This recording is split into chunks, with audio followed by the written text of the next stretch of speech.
Everyone. We'll commence the hearing on day 2. I had an introduction yesterday just explaining where we are in the process. This is hearing 3 of 4. And I've got a couple of matters I just wanted to address before we start with submitters. Just procedural matters really. Just in relation to the opening yesterday, I didn't mention that we have received letters from FENZ, or Fire and Emergency New Zealand, and Spark and Vodafone. They won't be appearing, but they've tabled some matters for us to consider. What I intend to do is just go through those briefly with the officer at the conclusion of this hearing. And in terms of the presentation by Aurora today, the matter of scope,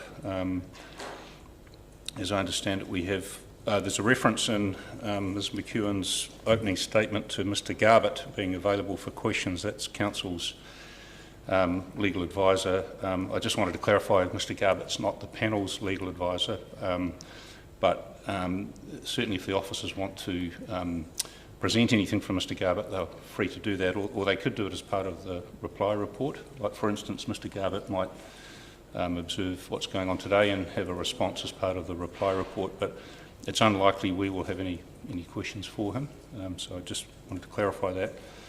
And in terms of the Otago Regional Council presentation later this morning, we've had a chance to have a look at the tables that Ms McEwen's prepared, which are for our benefit really just to compare the two positions, if you like, and we find that very useful, and we'll ask ORC to confirm whether that's accurate and whether it portrays their concerns accurately. So thank you for that, and they're just some preliminary matters. Are there any other matters the officers wish to raise at this point before we commence from yesterday? No?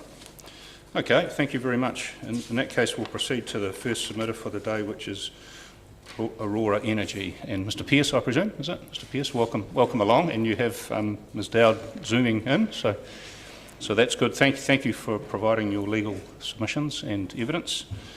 We have read that, but we're in your hands if you wish, how you wish to present that to us. Thank you. Yep. Goes through them, which in most instances copies a lot of what I referred to in the last hearing in terms of the higher order provisions. I guess the key question for this hearing is the issue of scope, which I have addressed in submissions, and I guess the key aspect is the extent to which this submission falls within the purpose, or the particular purpose of this variation in relation to change F11.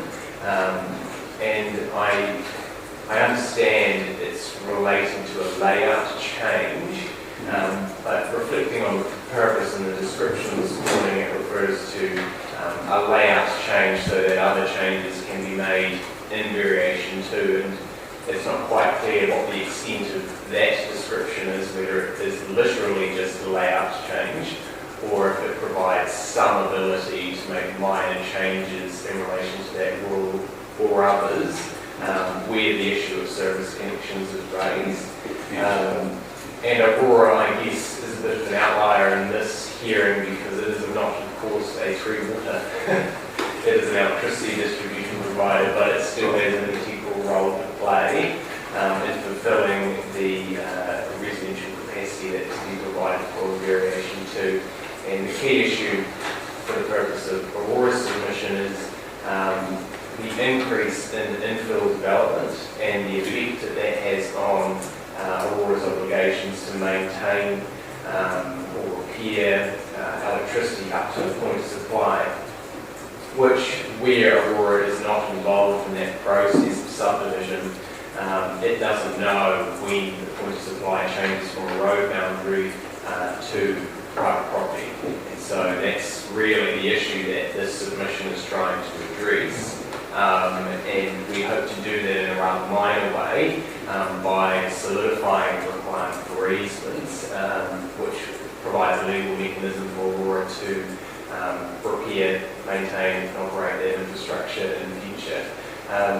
So I'll leave it at that. I'll let Ms Dowd give a brief description of her evidence to hopefully put that in further context. That's right. We'll take Ms Dowd now, and then if we have questions, we might frame them to either one who wishes to answer that. But I've got some questions which I'll hold on to for now. So, thank you, Ms Dowd. Yeah, thank you.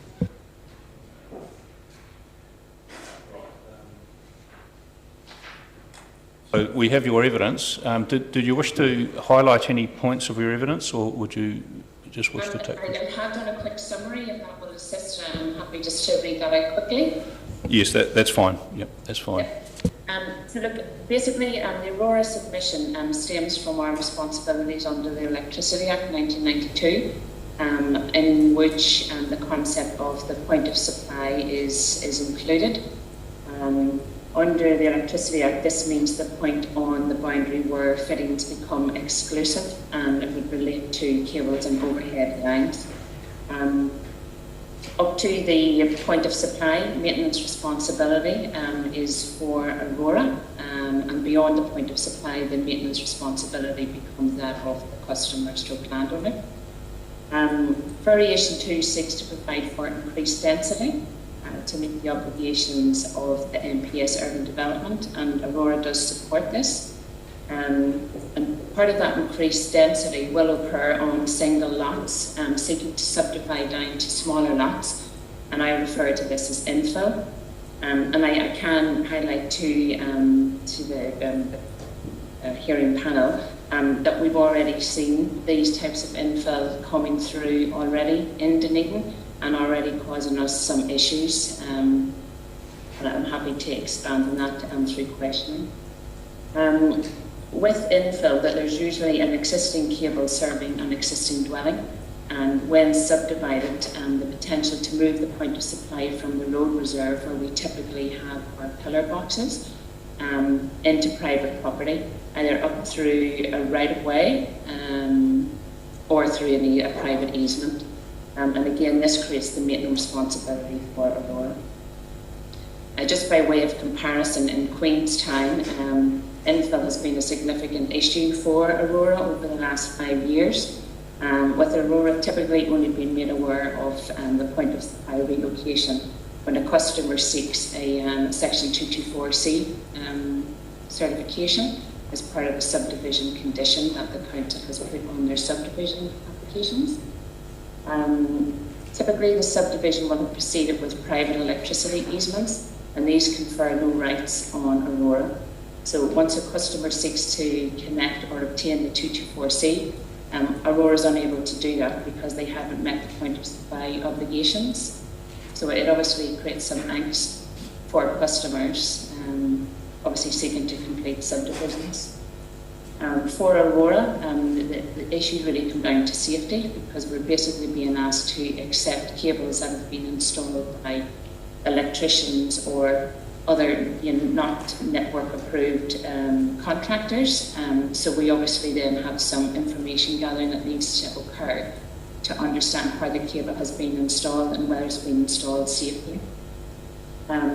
What we have been trying to be quite proactive in this space. Our network connection standard has now been updated to address infill development specifically, and does outline the information that we require. And we have been proactively pushing this out to surveyors, talking with the council, the councils across our network. But again, it's something that really needs to be hit on a number of ways. So in my view, including the requirement to provide the easements, not just for the council infrastructure, but also for Aurora's electricity infrastructure, will fill what I perceive to be a gap in the 2GP. The change to the 2GP is relatively minor, but has significant implications for Aurora.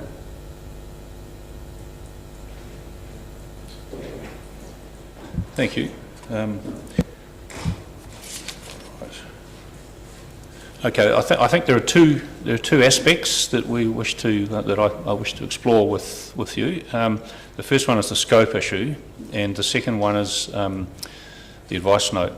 So I've got the staff report, Section 42A report, open in front of me, and it seems that if we go to the rule change, or the change to 937XA, it's really to add the words "and associated and associated easements.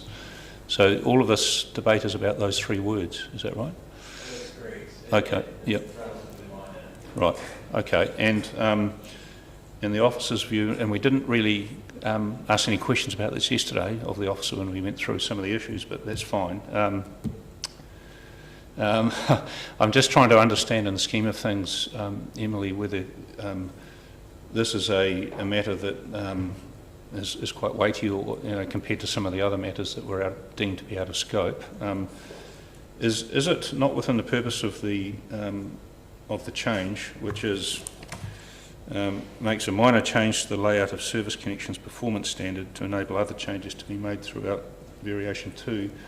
When it talks about, it already talks about ultra fast broadband where available, power supply, and those sorts of things, and the submitter's asking for the words and associated easements to be added to it. First of all, is it clearly out of scope in your view? And if it is it something that is really important for us to take in? Will it have an impact on the 2GP and natural justice type issues, those sorts of considerations that you took into account as part of the reporting on the other out of scope submissions? So maybe if you can just give us a little detail, if you don't mind me asking that question now, it might help our discussion. Thank you. Thank you, Commissioner. I would confirm that I view this change as to be clearly outside the scope of the purpose of this change, and that's consistent with the approach that I took in assessing other submissions in terms of scope. I would note that amongst the submission points that were struck out earlier, there are a range of changes from more minor requests through to quite substantial changes. And I don't think that the test should apply differently depending on the scale of the change. So I would also highlight that I consider it important to take a consistent approach when it comes to scope, because it would then be hard to draw a line between what's a minor change and more substantive. So that's my take on this change. I would highlight the purpose statement, which is reviewing the layout of the rule to enable other changes to be made. And when it is referring to other changes, it's meaning other changes proposed as part of variation 2. And as I highlighted earlier in my evidence on scope, variation 2 contains a number of distinct change proposals, each with their own purpose statement, and it's those purpose statements that set the scope of what can be considered. So that's the background for this one. Just in relation to 937XA, it currently requires sites to have telecommunications and power supply. I'm still struggling to understand how easements for services would be significantly different to that thrust of the policy. I understand the point you're making about consistency and that. Is it clearly outside of the purpose of that rule as notified in variation 2, that policy runner? So the changes that were made under this proposal were minor in nature in terms of a restructuring of a rule. So addition of this clause is a substantive change, and it wouldn't be something that we would consider appropriate to include through a clause 16 type change, and similarly it would go beyond what's the described purpose of this change. And are there any natural justice issues if we were to include this, as there are for many of the other submissions that were struck out? Is there a natural justice issue, do you believe? I think it goes to the broader point that I made earlier in terms of being consistent in the way that scope is approached for variation 2.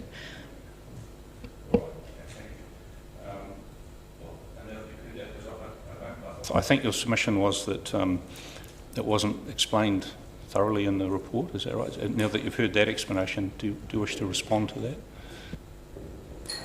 I'm not quite sure that there's certainly a helpful explanation for the statement.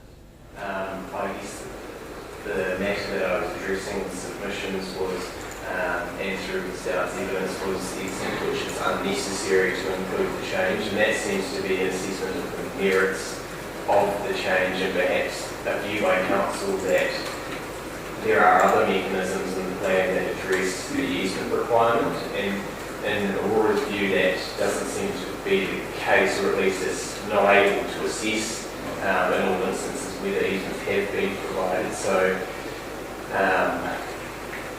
I guess, yeah, I'm not sure that part of it has been addressed, but it's separate to scope, I guess. Yes, that's right. If there's no scope, we need to go further with that. But in relation to what you just said, the advice note, the requested advice note, as I understand it, and Ms Dowd might be able to clarify, it's for the benefit of, it's really for the benefit of Aurora, isn't it, to be able to inform its customers that they will need to get, they might need to get easements and connections and the like. And I guess the issue is how far should a district plan go in including advice notes that might be useful, but the council has an obligation to have a streamlined sort of concise plan and not have it necessarily cluttered with advice notes. So I just wanted to test with you in an RMA context, is it important to have such an advice note in this district plan? I'll just elaborate on the South and I'll just respect to that. My view is that it certainly is a benefit to customers of the electricity network, which means essentially run in Dunedin, because whether or not this change is accepted, that information will need to be provided, and Dunedin City will essentially be on the back foot when it comes to repair or maintain, or perhaps offer easements in the future in terms of that information that is to be provided. So while it certainly assists Aurora to undertake its obligations, which, going back to Ms Dowd's evidence, is to provide electricity supply for the health, safety and well-being of the community, that information will still need to be provided whether or not this change goes ahead. So I think it is useful for land users to be aware of when deciding to subdivide their property. And it may be that this change could go ahead without the associated easements aspect of it, because at least that signals to the plan user that such information would be required if an easement is going to be offered. Yes, okay. Any questions?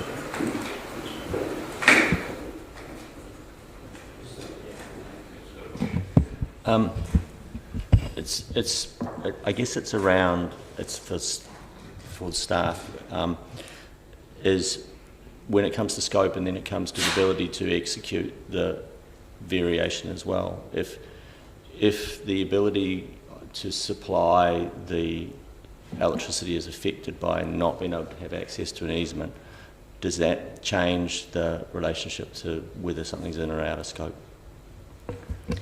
In my view, no. If an issue is raised that needs to be addressed through changes to the plan, then I would consider that the panel could recommend that an additional change be considered through a future plan change process rather than through variation 2. If I might, notes to plan users are an interesting part of the district plan in that they are in the district plan, but they aren't rules and they're not really provisions of the plan. They're normally helpful notes, either directing people to other parts of the plan or other provisions outside the plan, which they should be aware of in doing development. And I think the suggestion by Aurora here falls into that latter category. We're able to make those types of changes to the plan under clause 16 at any time, and that's a decision by council rather than by the hearing panel. And so as we become aware of things which could improve the plan, or minor errors which aren't substantive and don't actually change the provisions of the plan, we have the capability to do those regardless of submissions and appeals, etc., etc. And so this may be a matter where, if the scope issue is such that it's not a matter for this hearing to determine, we may choose to go down that path regardless. And Are you talking about the change to the policy or to the advice note? No, I'm talking about putting an advice note in, directing people of their requirements under the Electricity Act and alerting them of the need to comply with that and hopefully avoid some of the situations which have occurred recently in Queenstown or Dunedin.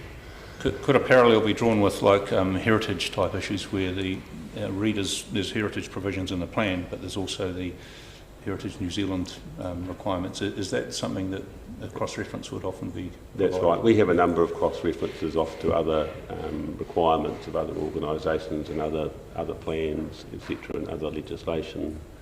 So yeah, that's a good analogy. Yeah, it's just a question for Aurora and the diagram on page 4. The 3 different points of supply that are done, and you've got the third one where it's down the end of the driveway. Couldn't that be something that Aurora itself would be able to resolve by saying that points of supply are only done off the road easement unless it's a large development? I mean, I'm kind of wondering why you're seeking the relief for the district plan versus do you have any authority to say that you would not normally do that third version in that diagram because it's down a private easement, a private way? Joanne, did you want to address that question? Sorry, I couldn't really hear the question.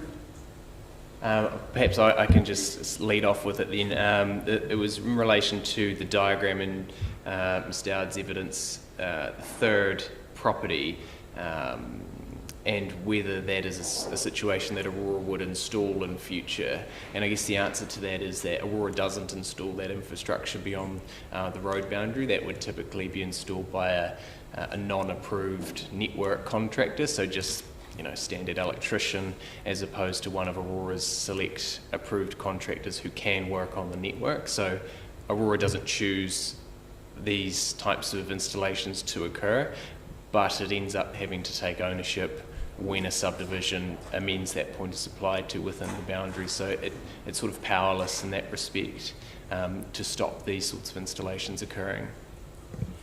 So it's powerless, so it can't just simply say you wired it up wrong and it's at the wrong place. I mean, it would seem to me that if normally that you would only do the point of supply at the road easement, then and some electrician goes and puts it down the end of the drive, I would have thought that your answer to that electrician would have been you've put it at the wrong place and you've got a rewiring job.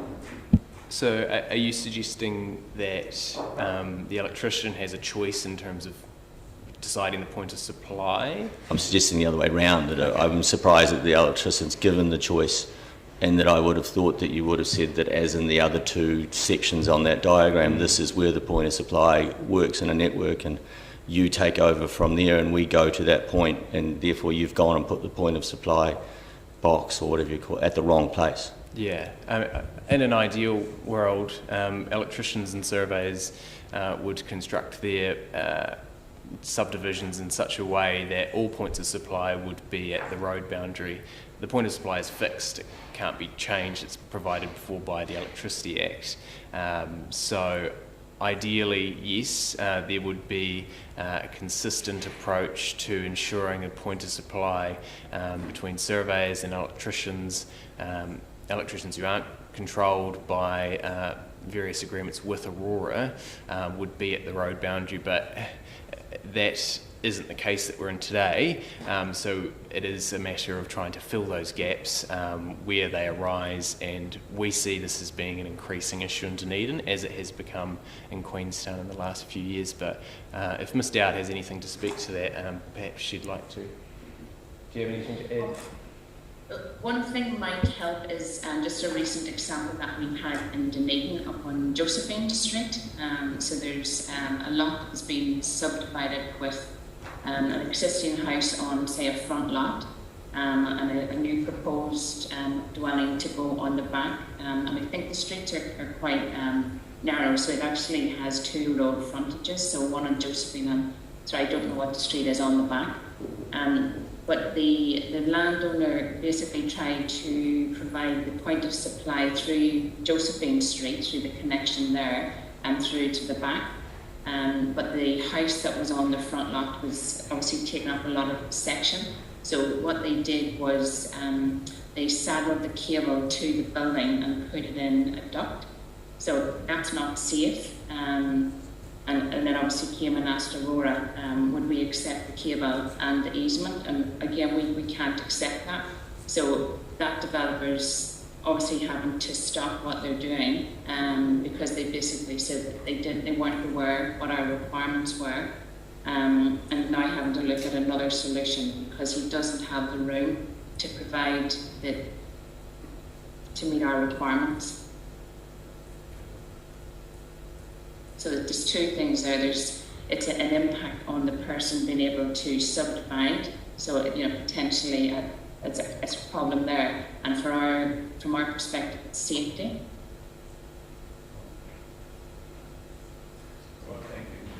I think we understand the submission and points you're making. Thanks very much. The only thing I'd ask the officers in the reply report is to address that advice note, whether it can be done under clause 16. I have my doubts. The reason I say that is I think clause 16 is designed to fix up errors within the plan rather than refer to outside documents. But be that as it may, we're happy to take legal advice on that in your reply, and we'll consider that further. But yeah, look, your points are well made. Thank you very much. No further questions. Thank you. Okay. All right. Thank you.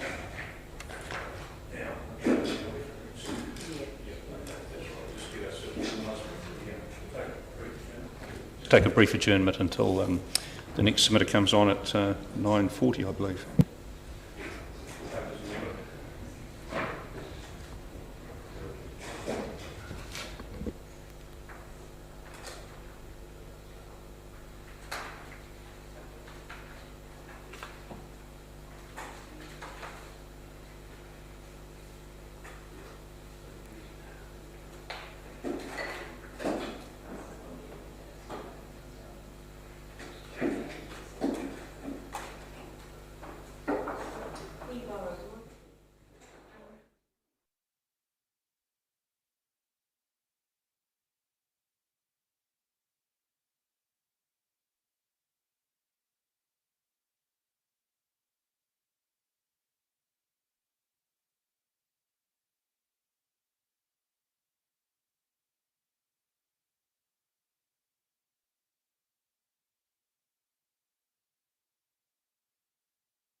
Reconvene the hearing. Thank you very much to the Otago Regional Council witnesses for coming to the hearing, and thank you for the effort you put into preparing statements. We found those most useful, and we look forward to discussing those and going through them with you. So yeah, we'll hand over to you shortly. I just wanted to just ask Anita, yes, we had a table prepared for us by the reporting officer yesterday. That was at the panel's direction, I think, so that we could, as a panel, we could understand areas of agreement and disagreement. It's possibly these are the areas where changes are sought that might not completely align with the 42A report, but if that's accurate, or if you can endorse that as being accurate, that would be useful. And if when going through your evidence you're able to draw our attention to areas of disagreement, we'd appreciate that, and it'll certainly help us, so thank you very much. Other than that, yeah, thank you for your statements, and we're in your hands as to how you wish to present it. Okay, thank you. And if you wish to introduce your team as well. Yeah, absolutely. So thank you, Commissioner. As you said, I'm Anita Dorham, the Policy Manager at the Regional Council. I've got with me Dr. Jean-Luc Payan, who's the Manager of Natural Hazards, and Michelle Mifflin, who's the Engineering Manager. What we thought we would do is just make a few general statements, and then Jean-Luc's got some photos he'd like to show you, and then pretty much we're in your hands for questions. Michelle and I do have a prior commitment. We've got council meeting, so I think we were booked in for half an hour. We can stay for about an hour, and then we need to. I don't think we'll keep you for an hour. No, but okay. just in case. Yeah, we've got council down the road as well. So just really broadly, I suppose one of the key reasons that ORC has been working with the city, and we've been engaged in both the appeals and variation 2, is that we have our own infrastructure, and it's really important to us that people understand what our infrastructure is and what it isn't. So we've got infrastructure that's designed for land drainage and flood management, and not designed for stormwater. At the moment, ORC is often considered an affected party to subdivisions, which means we get no input into what a stormwater management plan might be or look like, or we're kind of in at the end of the process where it's harder to influence. So for us, one of the benefits of the NDMAs is that that stormwater management plan comes in with the application rather than being a condition of consent, and that's a real benefit to ORC, especially as we look forward to managing our infrastructure. We've had a look, and I suppose one of the differences in our approach in the cities in terms of Ms McEwen's report is outside of the NDMAs. And our position is that everything should have a stormwater management plan. The flexibility should be in the content of it rather than the application of it. So at the moment the rule says have one where appropriate. We consider always it's appropriate. And then they just should be commensurate with the size and scale of the subdivision. And Jean-Luc and Michelle can talk a little bit more about the reasons why. But one of those is to avoid an ad hoc approach. So what we see at the moment is a lack of integration, and that impacts on our ability to manage our own infrastructure. Integration with DCC and OS, is that what you mean? And at a catchment scale. You know, obviously the bigger scale you can get the integration, and looking at the whole picture, the better off we all are, really. We tried to catch up on yesterday's hearing and the evidence from Ms Peters and Mr Bowen, but we kind of got caught out by the timing of that. But we did note I noted some comments just around the NDMA, and I guess from a planning point of view, the only comment I would make is that I think Variation 2 has been developed under a different regulatory context to what the plan was, and so when I see the matters that are in the NDMA from a planning point of view, they're responding to the MPS UD. So from a planning point of view, I consider that they're appropriate. So I guess I just wanted to say that, but acknowledge that ORC's primary concern is with infrastructure and stormwater. Just thank you for raising that, because we did have presentations from the I'll call them developers loosely, but that they were basically saying to us that they were highlighting the difficulties of stormwater management plans as they saw it as an onerous requirement, particularly with small scale and what they might call infill development within existing urban areas, and they were urging us not to impose that additional raft of control, and you'll be telling us something quite different, and so we'll need to sort of balance those issues. So I thought I'd just flag that now. That's certainly, if you didn't hear the whole presentation, that was the thrust of it, that's for sure. Yeah, absolutely, we did hear that, and I suppose in response to that one, there are obligations on the TAs under the MPS freshwater, and those are quite clearly set out. Yes, yes. But some of the photos we'll show you might demonstrate in pictures far more eloquently than I can ever in words exactly why it is that we're looking for some of the changes that we are. Right. So I think Thank we'll you hand for over to that. Jean-Luc.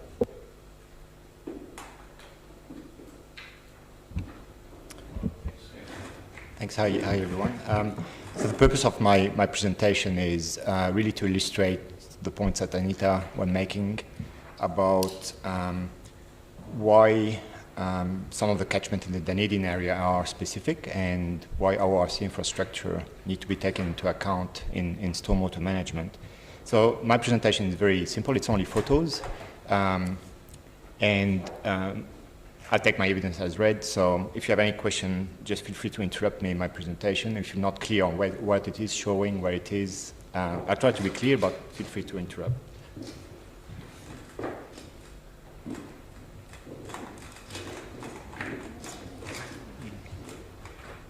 So just to give you a little bit of ground features, we are going to go and show photos on two areas on the Tari. I think these appear when I go on screen. That's okay. So one is at the, sorry, what you have on the screen is a map of the Tari plain, but it's looking, so the north is facing my left. So you've got Outram just on, at the end of where that blue area is. Is that all right if I go and talk there with microphone? So, got the airport here. Outram is there, mostly here. And basically the Tari River, which is the main river in the area, flows from the gorge here, along the plain and goes into the ocean to another set of gorge this way. Thank you. So I'm going through some two areas on Tari. One is here around the Opero Stream, and one is just on the right bank of the Silver Stream. We're really kind of focusing on those areas. We've got large fortification and drainage infrastructures. As you can see on this map, we've got very large ponding areas here and here. Those are designed to receive water during flood events, mainly from the Tari, but also from from the hills. And we've got also a network of floodlands, which are those red areas. And also a drainage scheme, or two drainage schemes, one for the east part, that part, and one for this part. And one thing to keep in mind is the flood protection schemes are flood protection and drainage scheme are for land drainage for rural standards. They're not here to, they're not designed to carry stormwater. Obviously they do that if they open channel, but they haven't been designed for stormwater purposes. However, a lot of the stormwater outlets discharge into the RC system, especially on this side, right in the drainage system, but also in the Silver Stream.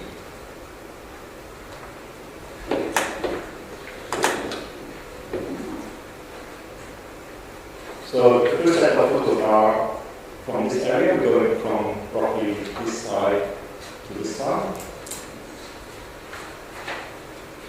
What's down on the screen here? What's called the Opero Stream, in the middle here. So in this way, that's part of the RC drainage network.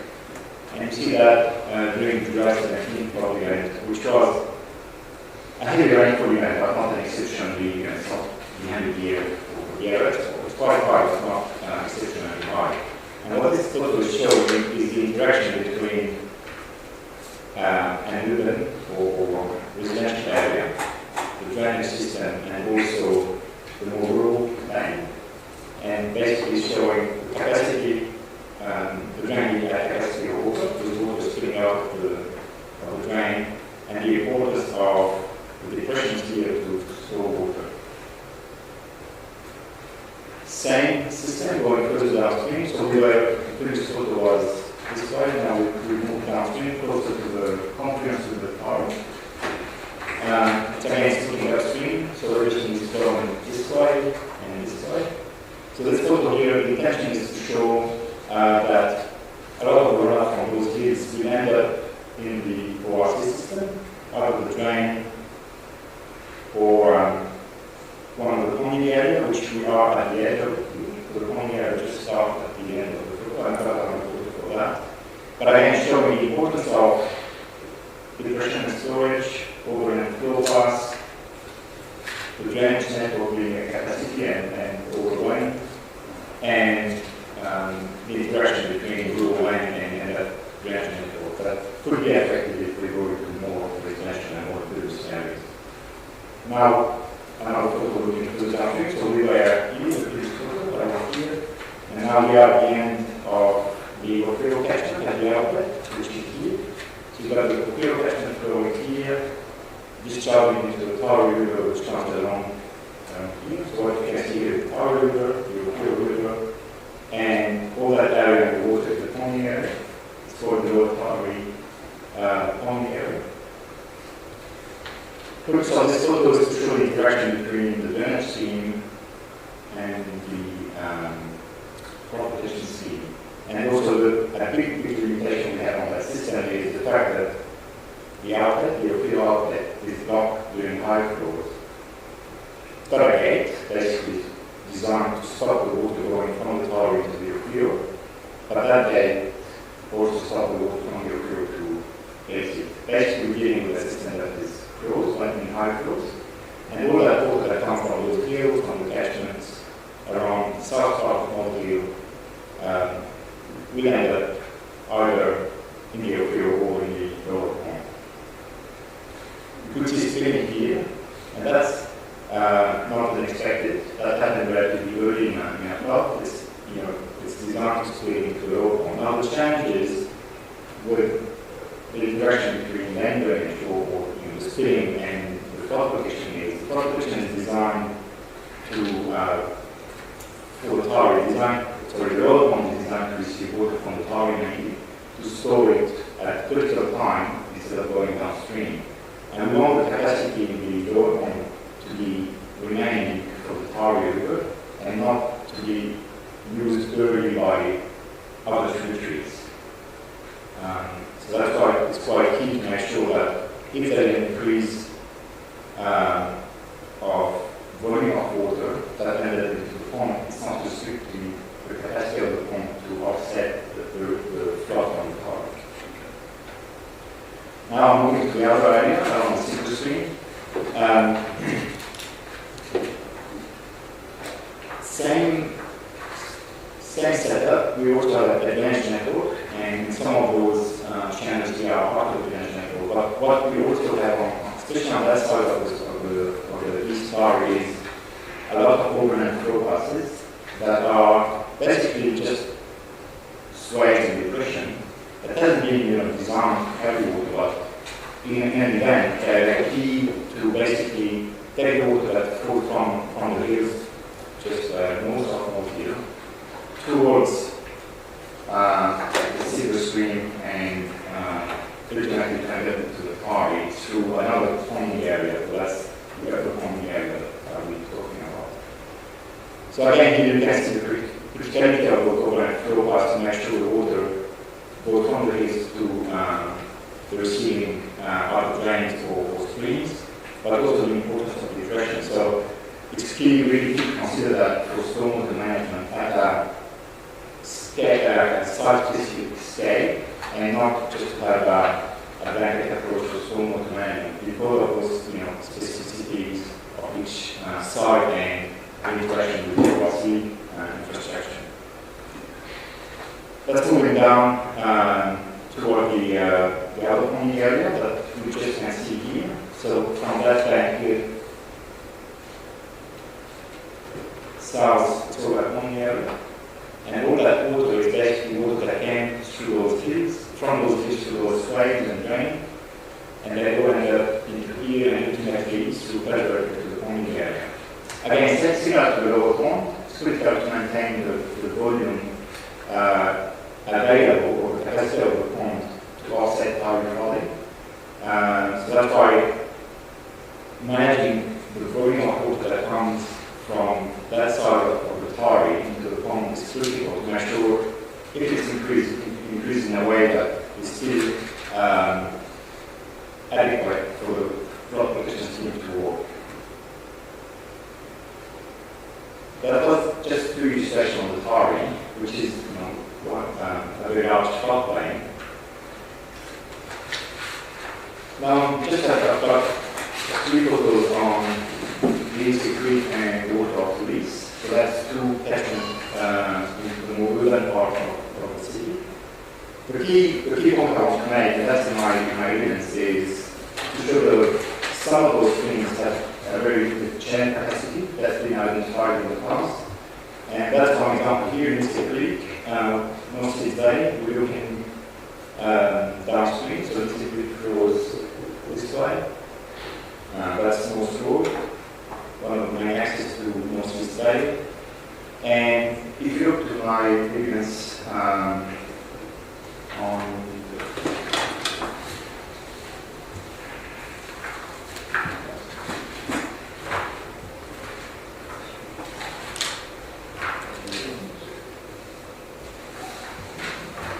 where you got Lindsay Creek.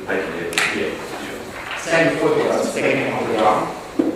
And you can see on that photo how close the water level is to the edge of the channel.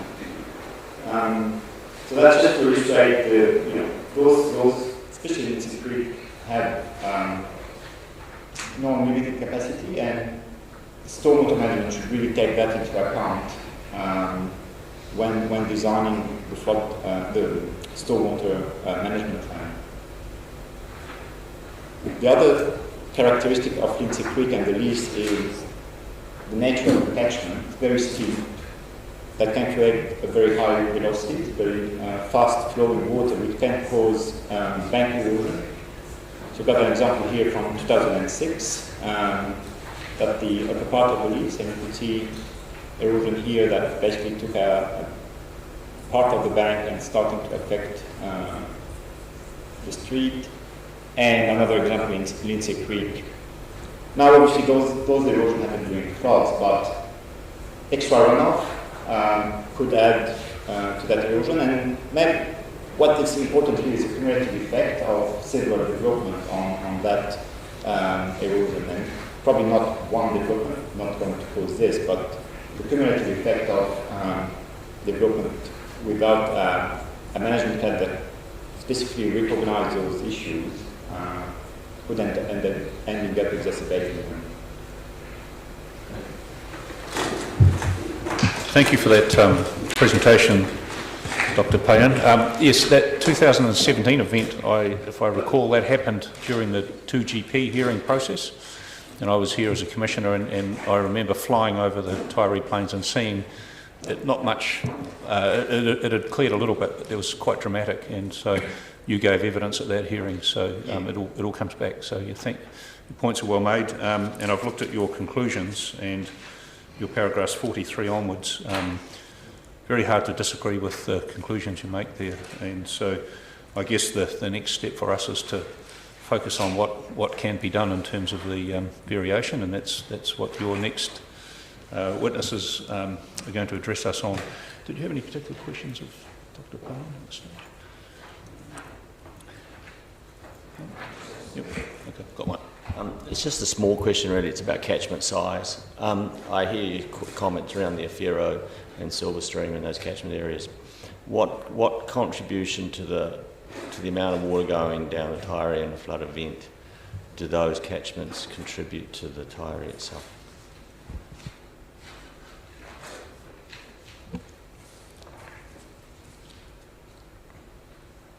I don't have the exact contribution. There are, so the Ofiro is after the Silverstream is the second main tributary.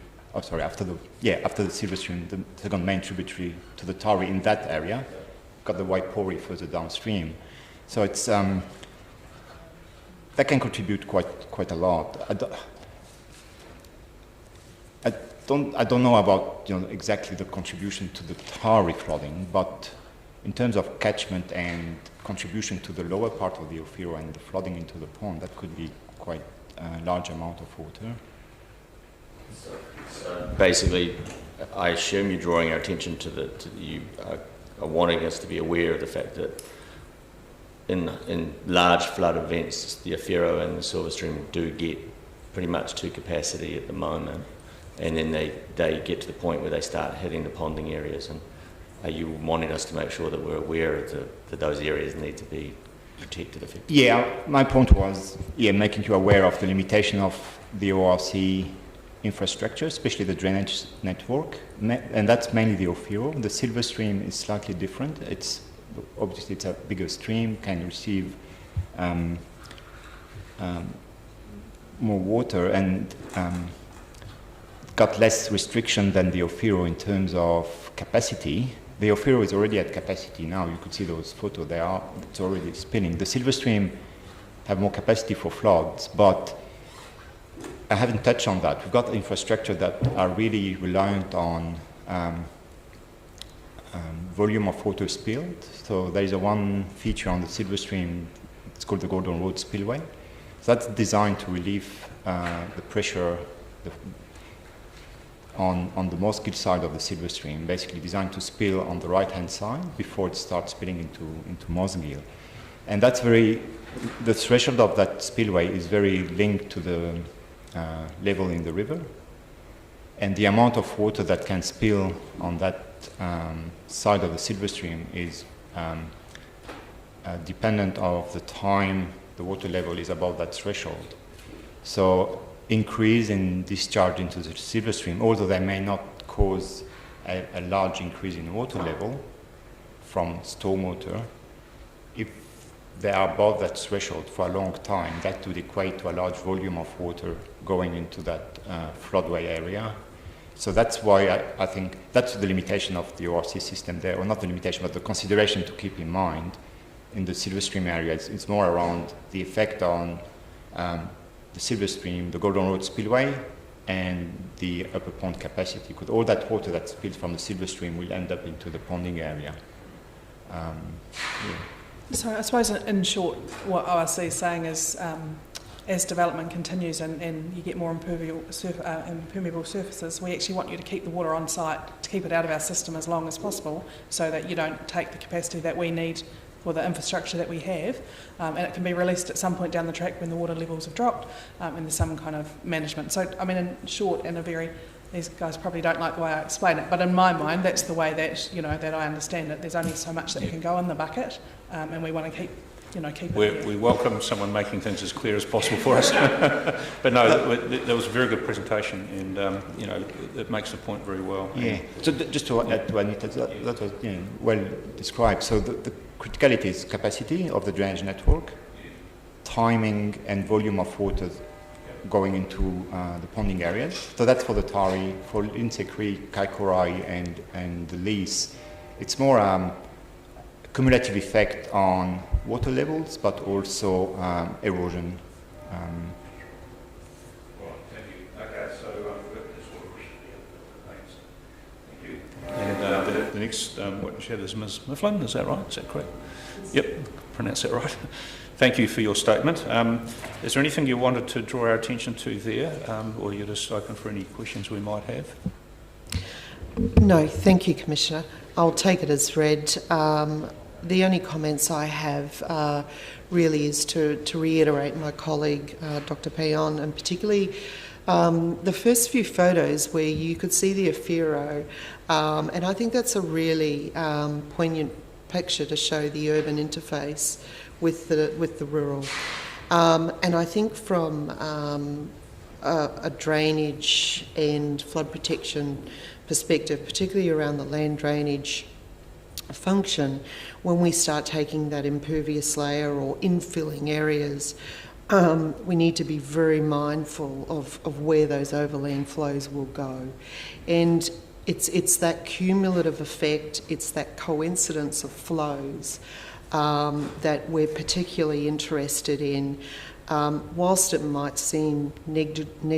negligible on a numbers size, it actually can have quite an excavated effect further downstream.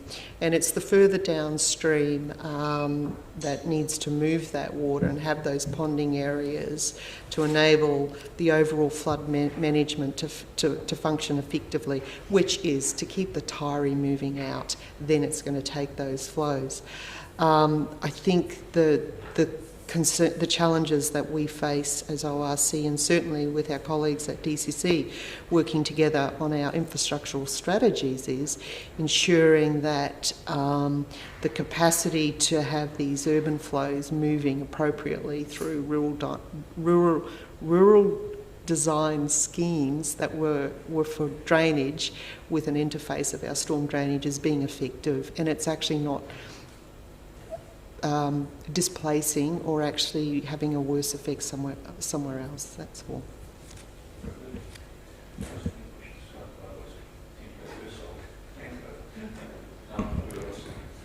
Just to the point of retention and trying not to have a storm event enter the system for as long as you can. What kind of rainfall events are we talking about? Like how many millimetres per hour are you considering an event? Because I'm thinking that any system design will have to take that into account. It's quite variable, the intensity depending on where you are in the catchment, but the critical thing, especially for the Tairi, is the duration, because the system is basically closed when you've got high flows. So the longer you've got an event going, the more water will be kind of accumulating in that system compared to an open system like, say, Lindsay Creek or the Lees, where they kind of open to the sea. So it's critical to take long duration event. In addition to how intense they are, is how long. Like some event on the Tairi could go for 24 hours or even more, 48 hours. So because you can't, discharge at the end of your FIRO, all that water that accumulates need to be managed appropriately with the right ponding and sizing. Yeah, so I suppose we heard a little bit yesterday from the developers about doing a one-size-fits-all approach, and Jean-Luc's just pointed out for ORC why that doesn't work, because actually every site has uniqueness, and I think they were referred to as tin pot subdivisions, which is a new planning term for me. I stopped at about 11 o'clock last night, but everything has an effect, and we've just got to the point where, for the infrastructure purposes, but also for water quality purposes, if you can slow and detain and retain water and let sediment settle down, that ultimately ends up in a river, then we're a long way towards addressing our obligations under the MPS freshwater.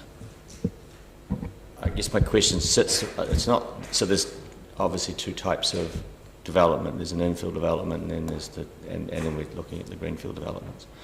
I'm looking really more at the infill and the extra hard surfacing, and especially when you talk about things like Lindsay and those more urban ones. So what kind of suggestions would you might have for the panel or for this plan change in terms of, people have talked about things like retention tanks, but they only have a certain volume to them, and I guess when you're talking about how long do you need to retain this water for, I'm getting back to really what kind of volumes are you envisaging before those themselves would become overwhelmed and you would be back to where you were to start with? I know it varies from place to place and it varies from event to event, but there be some standard. My colleague will supplement my brief response. Yes, that's a really good question, and look, we don't have a table that we can sort of go, we think this should apply, but certainly having the ability to be at the front end of development as opposed to sort of the end of it to help work through what that might look like, as Anita touched on before, is being able to work through what sort of volumes we're talking about on these areas, whether it be retaining, retention, detention ponds. It's a very populist feature at the moment, talking about detention and retention, but it still has to go somewhere at some point in time. And I just want to make the comment, when you asked about the sorts of figures we're talking about, a feature, and I did touch on this in my evidence, a feature of our rural drainage schemes works on currently on a pump moduli, which is lowering a millimetre per day per hectare. So, you know, getting that to actually interface with a different functioning of impermeable surfaces is something that we're working towards in reviewing how our drainage capacity is actually calculated, which will help support, look, this is the type of capacity we need held back, or, you know, moving forward in future. Jean-Luc, you want to say something? And so, back to one of the very early comments, was you think that the NDMA will be a useful tool in terms of that interaction and getting that worked out? Yeah, so for ORC at the moment, what we often experience is we're an affected party, and a consent will say there will be a stormwater management plan, and it will be a condition of consent. So, you know, maybe sometimes they've been designed, they haven't always, but for ORC to be able to get in at the front end and say, you know, when you lodge your consent with your stormwater management plan, if we've had an ability to have a conversation with you, you know, it might be that doing the assessment says you just need a 6,000 litre tank, or it might mean that you need something bigger and more sophisticated, but the ability for us to get in through the NDMA at the start and do that makes a real difference to our infrastructure and our understanding of what's going on. I'm going to ask a question now to Button, just to follow up on that, if you don't mind. I wanted to ask whether the ORC is automatically deemed to be an affected party, or is it just based on what the application is? It's not automatic. It's not always. Because you haven't, as I understand it, the relief, you're not seeking to be deemed an affected party as part of the relief, is that right? Yeah. I mean, my position from a planning point of view is that you should get this stuff right in the planning framework so that we don't need to be involved on a consent by consent basis. So we're trying to get an outcome that does that for us. Probably quite briefly, actually, because we're getting into a bit of repetition here on the questions, because I have to say your evidence has made this very understandable, and thank you for the presentation. It's given me a much greater respect of retention ponds, and the bucket analogy is great. So just so I can clarify for myself, you're, and probably Dr. Payan, one of your major concerns is the capacity of the ORC ponds not being compromised, and the best way from reading the submissions is that through the stormwater management plans we can make sure that doesn't happen. Yeah, that's one key aspect, but it's not the only one. I've got also concerned on considering the drainage capacity network, so not only the capacity of the ponding areas, but the capacity of the drainage network that usually, or on the Tari, usually receive stormwater discharges.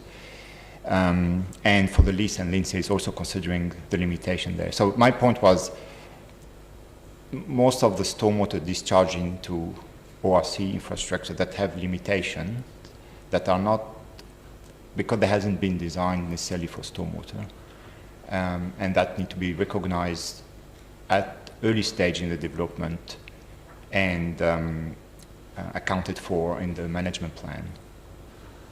So it's not only concerns about the ponding areas.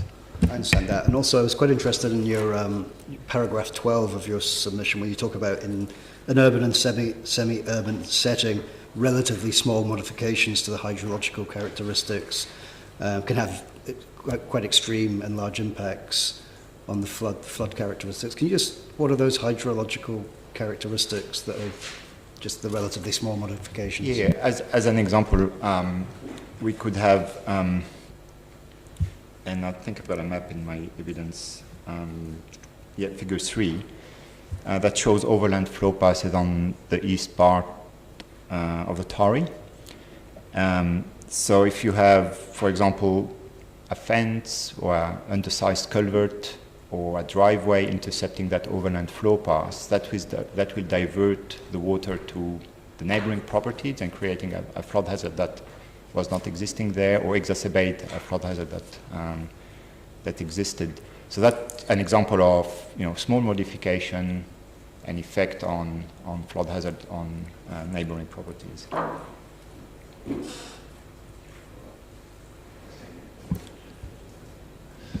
Right, thank you for that. I just had another question relating to stormwater management plans and the desire to assess cumulative effects, and understand that from the presentation that that's important. And I was just wondering, from a practical point of view, from a sort of a practitioner point of view, how difficult it might be for a small-scale tin pot subdivision, say 3 or 4 lots or 4 to 6 lots, for a developer to be able to assess the cumulative impact of their development in the absence of modelling data for some of the catchments, and for a large portion of the catchments aren't modelled correctly. So is it indeed quite onerous for a developer to be able to do that? Or another way of phrasing the question is, what level of detail or assessment would ORC think is appropriate for a small-scale subdivision to pass the test, if you like? So, yeah, anyone can answer that. We're just trying to understand the submission that was put to us yesterday and how real that is as a concern.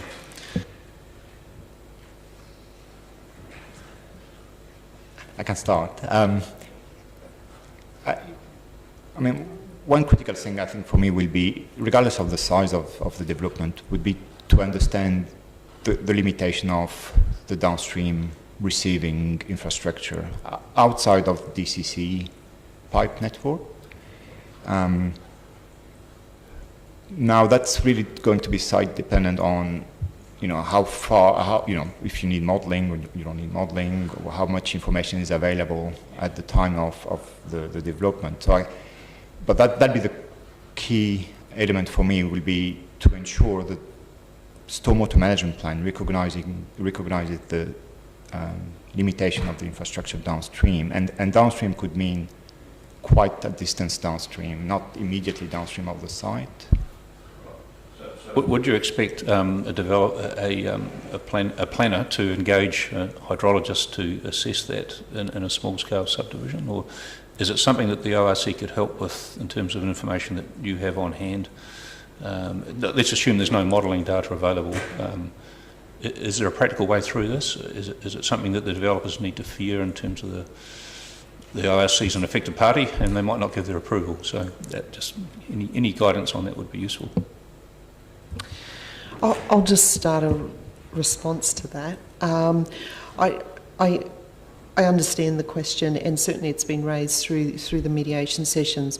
I think when we talk about these smaller infill subdivisions and then we have larger development sites, what ORC has a concern around is, and certainly I'm sure the city would as well, is having our infrastructural strategy where you're getting smaller subdivisions left behind and bigger developments around it that have got an appropriate stormwater drainage system.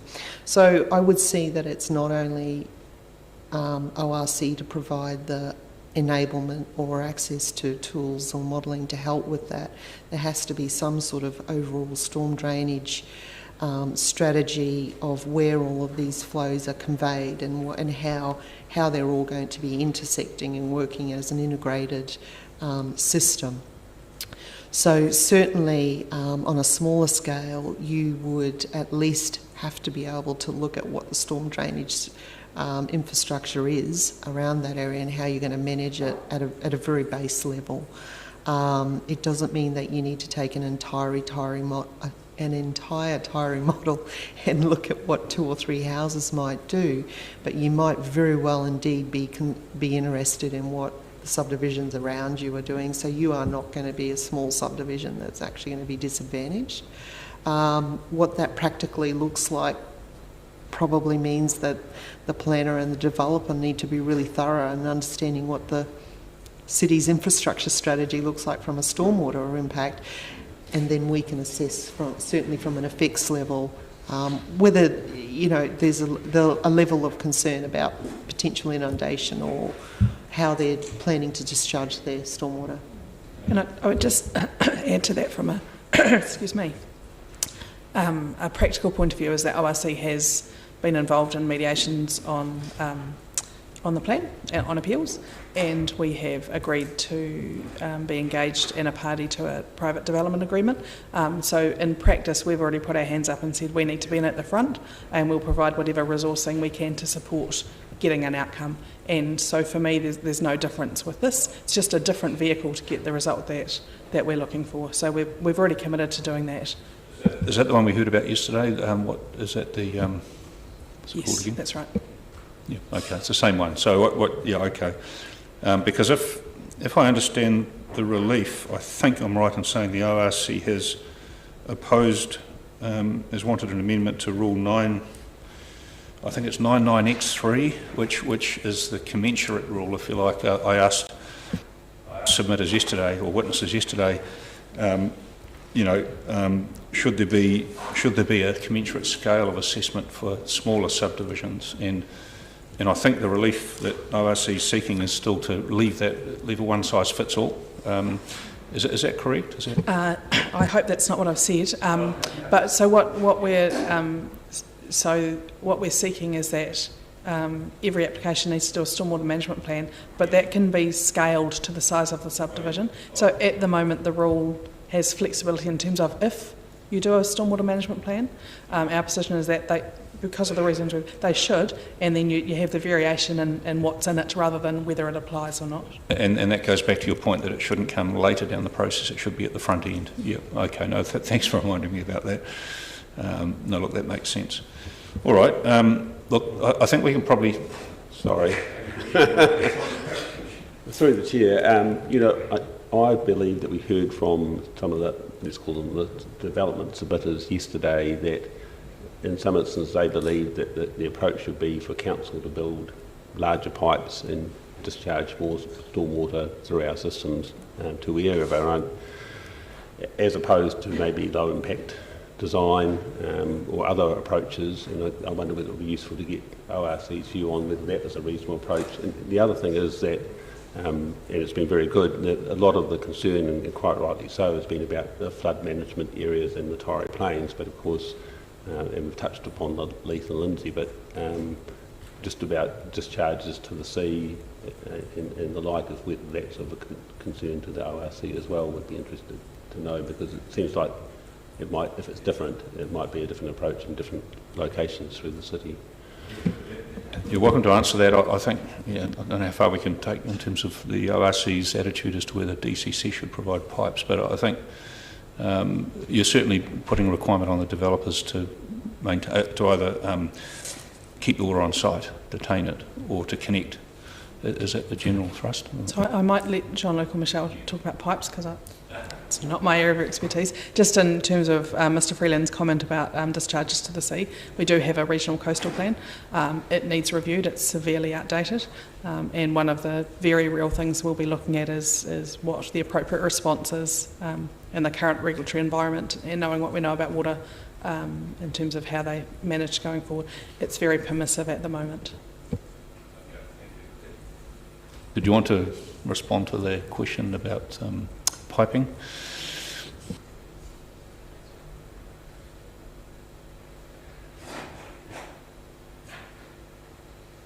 I'm sensing a general reluctance to get involved in what the city perhaps should and shouldn't do. It sounds like Mr Freeland's looking for an ally on there.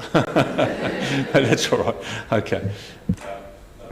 It's very geographically specific questions to Mr Oliver. It's around the Wingatua area in the upper Awhiro, because I noticed, like you were talking about very small changes in Wingatua Road's height changed overland water flow a couple of years back. What's the status of modelling in that area, given there are some greenfield considerations?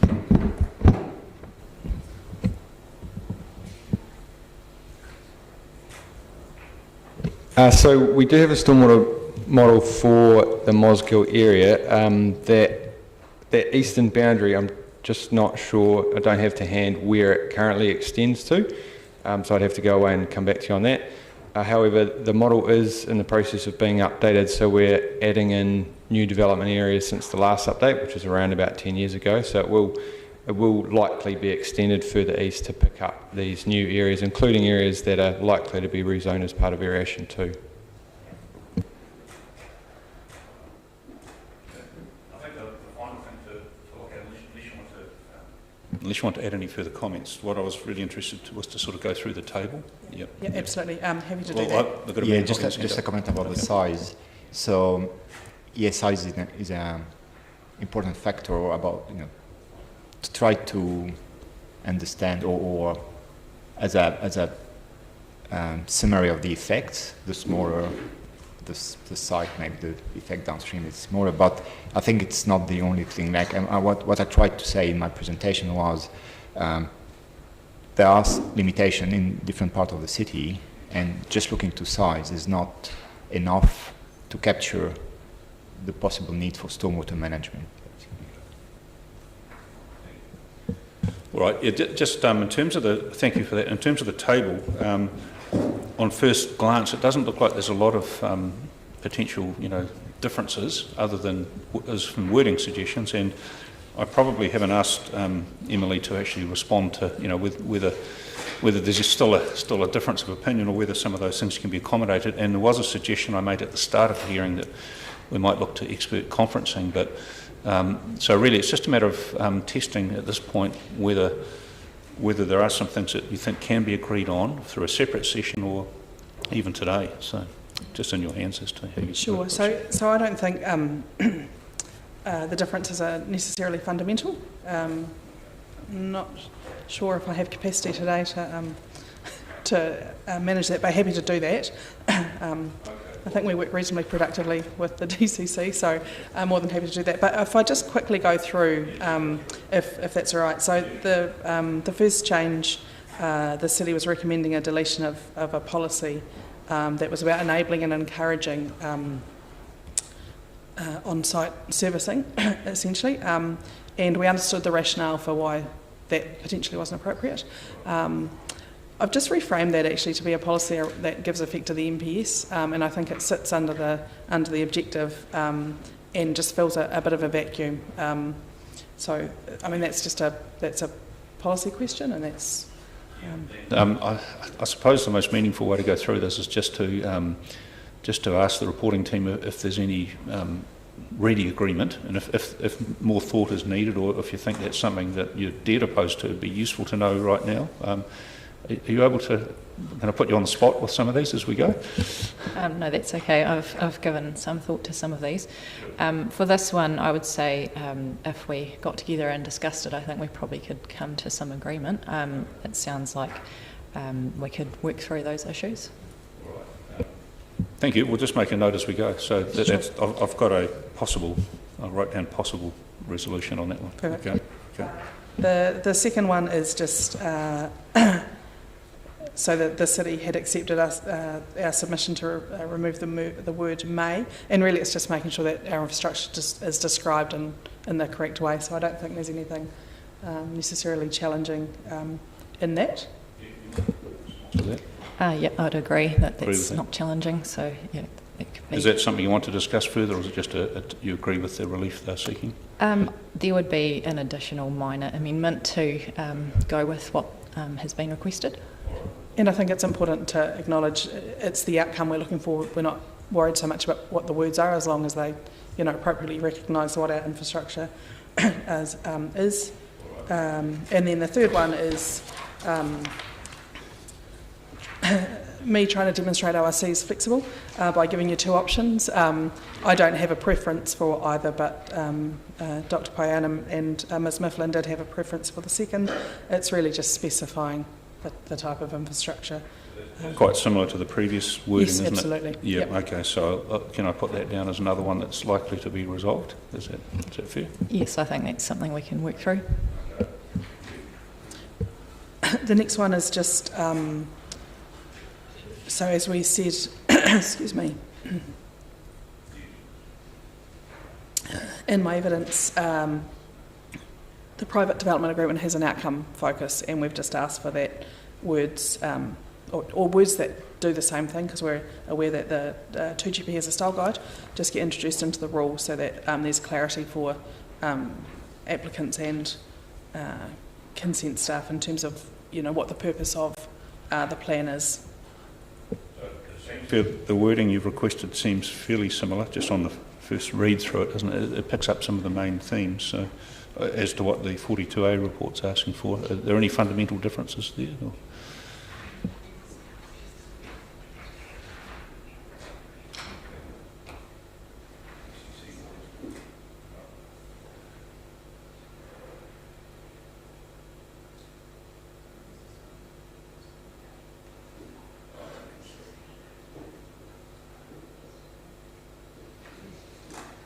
I think just, apologies, there's just a bit more in the chapeau from the PDA than is in the rule. So it's, yeah, there is broad alignment. I don't think it's a fundamental departure from what the city's proposed. Response to that at this point, Emily? My initial thoughts are to not include this provision. Okay, so that's one that might be a second point, but Be discussed at any conferencing, I think. okay. So the next one we've explored a little bit this morning, so that's about just the application of a stormwater management plan, pretty much irrespective of where you are, and the scalability part in there. The change F2.2, so this one is really just clarity. I wasn't 100% sure exactly what Assessment Matter 3 was trying to do. We thought it was about risks to property from inundation. Because I think the wording's probably got problems. Is that right, Emily? Property inundation? Yes, yeah, I agree. Would you agree to 3 being changed in the way that they've sought? Yes. Yep, okay.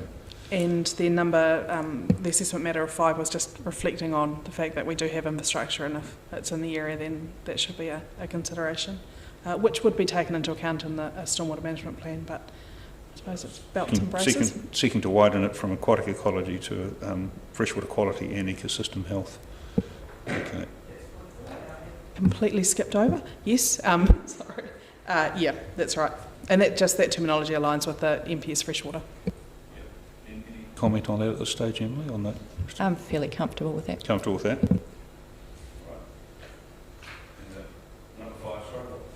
Sorry, I spoke out of turn. That just recognises our infrastructure. That request? The addition of that clause is probably a nice to have. It's already covered in the policy direction that's linked, but it's probably not a fundamental issue to include it either. It's covered in the policy. It's a question of whether it needs to be in there as well, but maybe that's a matter you can discuss as part of that exercise. Yeah, thank you.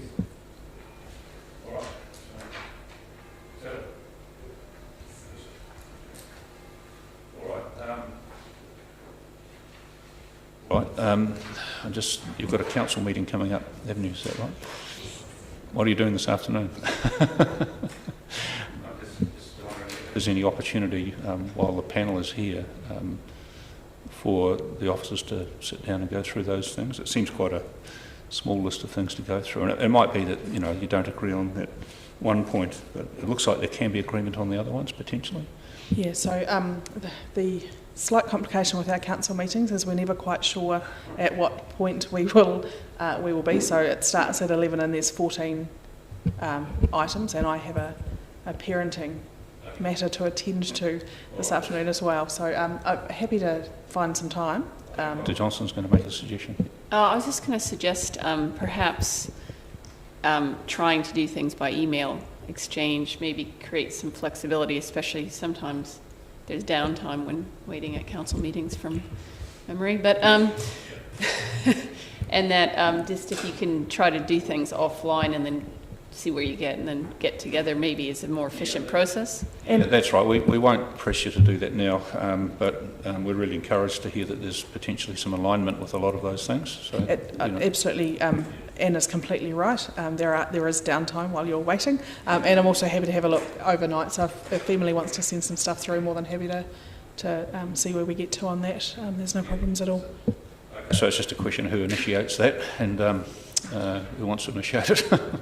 Just so we keep things moving. Are you I can get something together as a starting point. Yeah, I think that probably the way to approach it is first of all to confirm which areas you agree on, you're happy to accept in terms of the wording, and then the ones that might need a bit more thought, you could itemise those, and then the one that needs a lot more thought, you could differentiate that from the others as well, and then suggest a response, and then take it from there. And as long as the panel is advised of the outcome of that, I suppose it needs to be in the form of a joint witness statement, but you know, keep it as simple and clear as possible. And we'd appreciate that. And then Emily also has to deal with the reply report, so she's got a bit to do. But anyway, look, that's really useful. Is there anything else you'd like to cover other than that? Thank you for your time. It's been useful. Thank you very much, and I do appreciate it. And we'll let you go now. Thank you very much.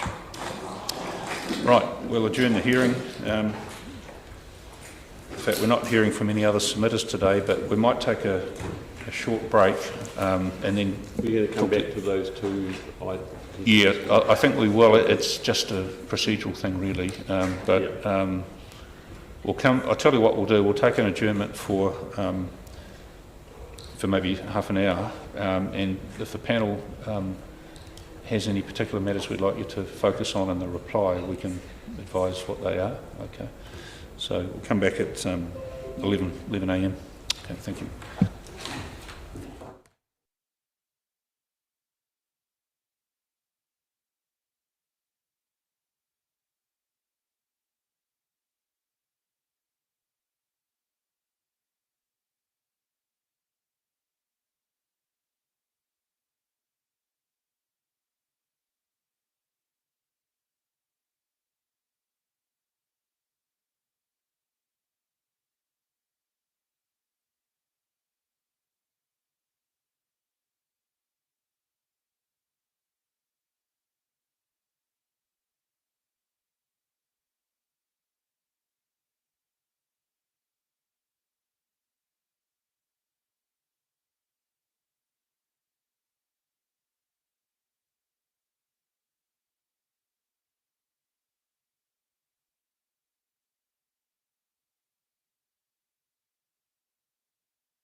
thank you, folks. We'll reconvene to conclude this part of the hearing. Thank you. Right, we've heard from all the submitters at this point, and yeah, as I signalled at the start of the hearing, just wanted to touch on a couple of matters that came up, the tabled letters that we've received, and these are on the last page of Ms McEwen's, second last page of Ms McEwen's table she gave us at the start of the hearing. So FENZ, Fire and Emergency New Zealand, tabled a letter to say, I think what I'm interpreting that to be, and you might be able to help me, Ms McEwen, is that they're happy with that the rule change F15 is consistent with the code as it stands. They don't seek any additional amendments. And so, as I read it, that matter's been pretty well squared away. Is that correct? Yes, that's right. And in relation to the second matter, a letter by Spark New Zealand, Vodafone New Zealand, that was a matter where they requested removal of reference to ultra-fast broadband from the service connections performance standard. There was a discussion there about whether that was within scope, and your recommendation was that both of those requests on change F13 were outside of scope. And as I read those letters, I understood the telcos to be basically, probably grudgingly, accepting that they might be out of scope, but they wanted it pursued outside of variation 2. In other words, they were going to try and seek those provisions through a different variation or as part of another process. Is that fair? Yes, my understanding is that they'll be in touch with us. Right. Okay. All right. I think they were the only other matters that I wanted to raise for completeness. And then in terms of the officer's reply, it would be really useful if we could have that tomorrow morning, if that's not too difficult, while the panel's here. We intend to have a discussion about some outstanding matters on hearings 1 and 2 with Anna shortly after we finish here, and then come back in the morning and take the right of reply at 10 o'clock, if that's possible. And in the meantime, if you are able to advance things with Ms Dorr from ORC, that would be useful. Appreciate that's very short notice for both parties, but if you're at a point where you can readily accept some of those points, you could let us know about that or confirm that. And if there's any matters that still haven't been resolved, just tell us that they're still to be resolved, because we won't be closing the hearing tomorrow. We'll be adjourning it, so there's still, the door's still open for any further discussions. But it will certainly help us while all these matters are fresh in our minds if we can have the best part of the reply tomorrow. So if you're able to do a truncated written reply, that'd be useful, but if you haven't got time for that, just a verbal reply to be followed up by a written reply would be really useful. Okay, so I'll leave that with you. Does that sound fair? That sounds fine. It would be a bullet type, point type presentation tomorrow, followed by something more comprehensive. Yep. That would suit us admirably, so thank you. And the reason for that is that we're not going into deliberation straight away, but it would be useful for the panel to be able to discuss the evidence we've heard to see if there's any further information we might need, or and your reply will help us with that. And if I can just give you a little bit of a steer on some of the things that have come to our attention that we'd like explored a bit more, and you're perfectly at liberty to respond to any matters you've heard during the course of the hearing, but some of the key things that have come up that we've made a quick note of are the concept of greenfield development and what that means in the context of Variation 2 and the objectives and policies that go with it. So we're probably asking for more than a dictionary definition or even a personal impression of what it means, but we're particularly interested in what it means in relation to Variation 2 and the provisions that go with greenfield developments. And it might be that that you might wish to seek advice from Mr Garbutt, and I know that won't be available by tomorrow morning, but that's a matter that would be useful to have explored a bit further. So greenfield developments. The next one is the onerous nature of stormwater management plans, or what we've been told is onerous for small-scale developments and infill. There's been some discussion on that today. If there's any further thoughts you might have on that, we certainly understand your evidence on that. It's just a question of whether you wanted to respond to any matters that came up by the planners yesterday. Okay, and the scope for Aurora, you will have heard their presentation today. Whether Mr. Garbutt has any comments to add to your advice on that, that would be useful. The other area was the NDMAs and whether they are necessary in all instances where land has a structure plan approved for it, and or subdivision or planning consent over the same land, whether there are any instances where you would no longer seek an NDMA over that land. And we haven't got any views on that, but some of the properties that came up for discussion include the Kaikorai Valley one, and there's another one I'm trying to remember what it was. You've got a list of those, yeah. There's one that had quite a detailed structure plan, yeah.